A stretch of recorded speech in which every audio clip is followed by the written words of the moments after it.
ایران جنگ کو روکنا ہوگا، مشرق وسطی میں مزید کشیدگی غیر دانشمندانہ ہوگی، چین اور روس نے خبردار کر دیا۔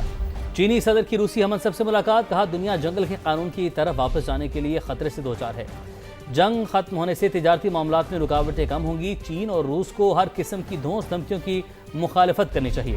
روسی صدر نے کہا چین کے ساتھ تعلقات غیر معمولی ہیں، چین کو توانائی کی فراہمی جاری رکھنے کے لیے تیار ہیں۔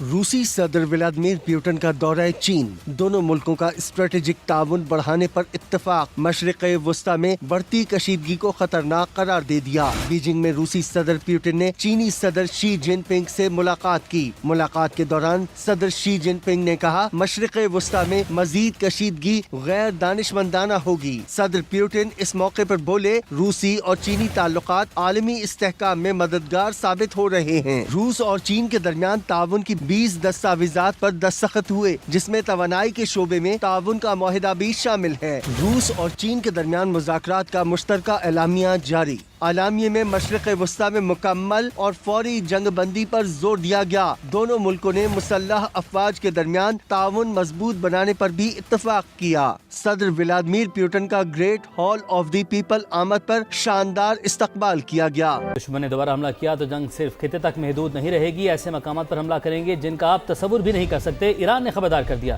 ترجمان پاسداران انقلاب نے کہا ہم خیالی بیانات اور آن لائن باتوں پر یقین نہیں رکھتے، آپ ہماری طاقت میدان جنگ میں دیکھیں گے۔ امریکہ اور اسرائیل نے اسٹریٹجک ناکامیوں سے کوئی سبق نہیں سیکھا، امریکہ ایک بار پھر دھمکیوں کی زبان استعمال کر رہا ہے۔ ایرانی سپریم لیڈر مجتبیٰ خامنئی نے کہا دشمن کے خلاف مجاہدین اور مخلص قوتیں متحد ہیں، قوم اور حکومت کا اتحاد ہی روشن مستقبل کی ضمانت ہے۔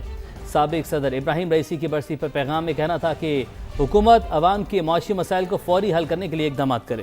ڈرگ ڈیلر انمول اور پنکی کیس میں نئی پیش رفت ہوئی ہے۔ پنکی کی سائرہ شوکت کے نام سے شناختی کارڈ بنانے کی کوشش پکڑی گئی ہے۔ انمول نے پاک آئی ڈی ایپ پر 18 فروری کو شناختی کارڈ کی درخواست دی تھی۔ بات کریں گے اسی حوالے سے جاوید چودھری ہمارے ساتھ موجود ہیں، بتائیے کیا معلوم ہو پایا؟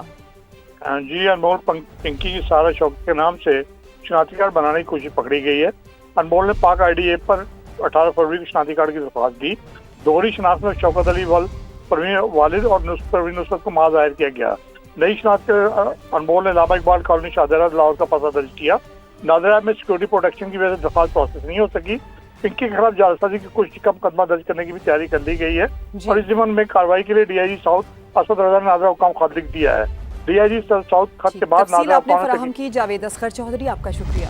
راجہ پرویز اشرف نے ڈرگ کوئن کے الزامات کا معاملہ قومی اسمبلی اور قائمہ کمیٹی میں اٹھا دیا، بولے بے داغ سیاسی زندگی گزاری، بغیر تصدیق میرا نام لے کر مشکلات پیدا کی گئی، وزیر قانون نے تحقیقات کی یقین دہانی کروا دی۔ رپورٹ کریں گے قمر المنور۔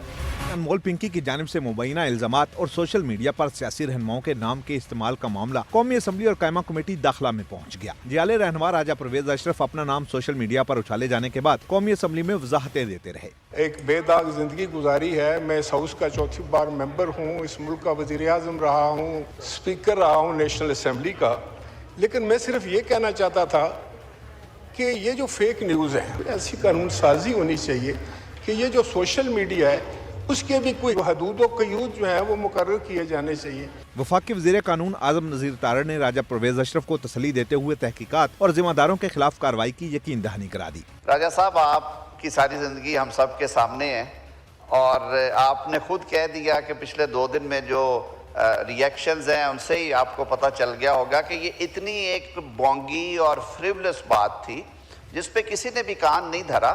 قومی اسمبلی کی قائمہ کمیٹی داخلہ میں بھی اسی معاملے کی گونج رہی۔ خواجہ اظہار الحسن کا کہنا تھا کہ NCCIA میں پتھر کے زمانے کے لوگ رکھے گئے ہیں، لکھ کر دیتا ہوں کہ پنکی 6 ماہ میں باہر آ جائے گی۔ کمیٹی نے سندھ اور پنجاب پولیس کو معاملے کی انکوائری کا حکم دے دیا۔ پنجاب حکومت ہمیں گندم نہیں دے رہی اور وفاق گیس بند کر رہا ہے، ہمیں NFC میں حصہ بھی نہیں مل رہا۔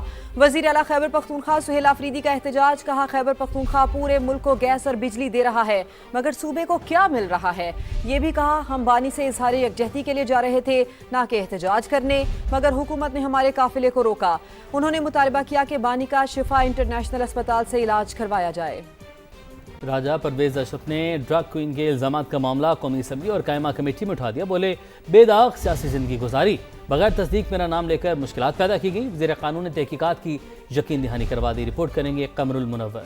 अनमोल पिंकी की जानिब से मुबैना इल्जामात और सोशल मीडिया पर सियासी रहनुमाओं के नाम के इस्तेमाल का मामला कौमी असम्बली और कायमा कमेटी दाखिला में पहुँच गया। जियाले रहनुमा राजा परवेज अशरफ अपना नाम सोशल मीडिया पर उछाले जाने के बाद कौमी असम्बली में वजाहतें देते रहे। एक बेदाग जिंदगी गुजारी है। मैं इस हाउस का चौथी बार मेंबर हूँ, इस मुल्क का वजीर आज़म रहा हूँ, स्पीकर रहा हूँ नेशनल असम्बली का। लेकिन मैं सिर्फ ये कहना चाहता था कि ये जो फेक न्यूज़ है, ऐसी कानून साजी होनी चाहिए कि ये जो सोशल मीडिया है उसके भी कोई हदूद और क़यूद जो है वो मुकर्रर किए जाने चाहिए। वफाकी वज़ीर कानून आज़म नज़ीर तारड़ ने राजा परवेज अशरफ को तसल्ली देते हुए तहकीकात और जिम्मेदारों के खिलाफ कार्रवाई की यकीन दहानी करा दी। राजा साहब, आपकी सारी ज़िंदगी हम सब के सामने है और आपने खुद कह दिया कि पिछले 2 दिन में जो रिएक्शंस हैं उनसे ही आपको पता चल गया होगा कि ये इतनी एक बोंगी और फ्रिवलेस बात थी जिस पे किसी ने भी कान नहीं धरा। कौमी असम्बली की कायमा कमेटी दाखिला में भी इसी मामले की गूंज रही। ख्वाजा इजहारुल हसन का कहना था कि NCCIA में पत्थर के जमाने के लोग रखे गए हैं। लिख कर देता हूं कि पिंकी 6 माह में बाहर आ जाएगी। कमेटी ने सिंध और पंजाब पुलिस को मामले की इंक्वायरी का हुक्म दे दिया। पंजाब हुकूमत हमें गंदम नहीं दे रही और विफाक गैस बंद कर रहा है। हमें NFC में हिस्सा भी नहीं मिल रहा। वजीर आला खैबर पख्तूनख्वा सुहेल आफरीदी का एहतजाज। कहा खैबर पख्तूनख्वा पूरे मुल्क को गैस और बिजली दे रहा है मगर सूबे को क्या मिल रहा है। ये भी कहा हम बानी से इजहार यकजहती के लिए जा रहे थे ना कि एहतजाज करने, मगर हुकूमत ने हमारे काफिले को रोका। उन्होंने मुतालबा किया कि बानी का शिफा इंटरनेशनल अस्पताल से इलाज करवाया जाए। वज़ीर आला अपनी कैबिनेट के साथ, अपने पार्लियामेंटेरियन के साथ इमरान खान साहब से इजहार यकजहती के लिए जा रहा था। हम तो वहाँ पर कोई प्रोटेस्ट करने नहीं जा रहे थे या जलसा करने नहीं जा रहे थे। मुंतखब नुमाइंदों के साथ इनका ये रवैया है तो आम आवाम के साथ इनका क्या रवैया होगा। सिर्फ एक ही मुतालबा कि इमरान खान साहब का इलाज उनकी फैमिली की मौजूदगी में, उनके ज़ाती डॉक्टर्स की निगरानी में अल-शिफा इंटरनेशनल हॉस्पिटल में हो। इसमें कुछ गैर आईनी, गैर कानूनी है। खैबर पख्तूनख्वा पाकिस्तान को सस्ती बिजली दे रहा है। पंजाब की हुकूमत हम पर गंदम बंद कर रही है। वफाकी हुकूमत हम पर गैस बंद कर रही है। ना NFC में शेयर दे रही है, ना हमारा NHP दे रही है, ना हमें बाकी वसाइल दे रही है। गवर्नर फैसल करीम कुंडी ने पंजाब से गंदम की तरसील पर पाबंदी को आइन के मुनाफी और सूबे के अवाम के साथ ज्यादती करार दे दिया। वज़ीर आज़म की जानिब से कायम कमेटी से मुलाकात में अवाम के साथ ज्यादती के सद्देबाब का मुतालबा किया। खैबर पख्तूनख्वा हुकूमत और अपोजिशन के नुमाइंदों की मुलाकात में CNG स्टेशन की बंदिश से अवाम को दरपेश मुश्किलात पर तबादला ख्याल किया गया। विफाक ने खैबर पख्तूनख्वा योमिया 35 MMCFD गैस देने की यकीन दहानी करा दी। सूबे में CNG स्टेशन कल सुबह 6 बजे से शाम 6 बजे तक खुले रहेंगे। फैसल करीम कुंडी वज़ीर आज़म और उनकी कायम करदा कमेटी के शुक्रगुजार। मुशीर खजाना मुजम्मिल असलम ने अहम पेशरफ्त को अवाम की जीत करार दिया। CNG जो हम तकरीबन जो है हम गैस जो है खैबर पख्तूनख्वा 506 MCFD बनाते हैं, उसमें से हमारी 130 की खपत है। तो हमने कहा कि हमें कुछ तो दे दें, तो 35 MCFD तो उस पर हम एग्री हुए कि वो सुबह 6 बजे से शाम 6 बजे तक हमें देंगे। कल से जो है CNG स्टेशन खोल देंगे। हमारा जो गंदम का इशू था इस पर भी वज़ीर आज़म साहब ने एक्शन लिया, मीटिंग हुई और इंशाल्लाह 1-2 दिन में जो है हमारे जो है ये मसला भी जो गंदम का भी है वो भी इंशाल्लाह ताला जो है वो हल होगा। खैबर पख्तूनख्वा की आवाम की आज जीत हुई है और खैबर पख्तूनख्वा की आवाम ने जो है जो अपने नुमाइंदों से जो है एक्सपेक्टेशन रखी थी वो आज हासिल हुई है। ख़ास तौर पे जो गैस के मामले में, गंदम के मामले में अभी भी थोड़ा सा काम बाकी है।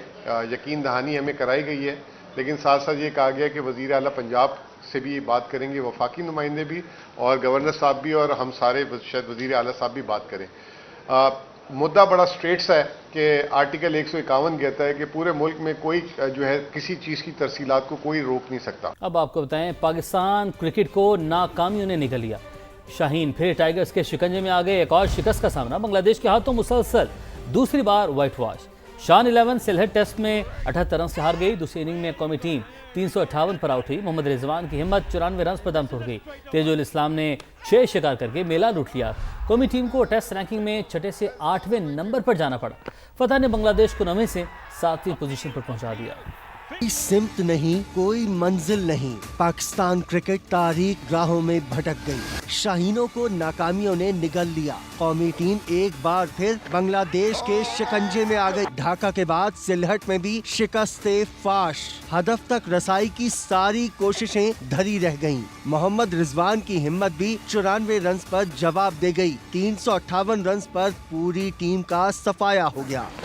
शान 11 को बांग्लादेश के हाथों मुसलसल दूसरी बार व्हाइट वॉश का मजा चखना पड़ा। टाइगर्स ने पाकिस्तान को लगातार चौथे टेस्ट में शिकस्त से 2-4 किया। छोटे हरीफ से बड़ी नाकामियां, पाकिस्तान क्रिकेट के मुस्तकबिल पर सवालिया निशान लग गया।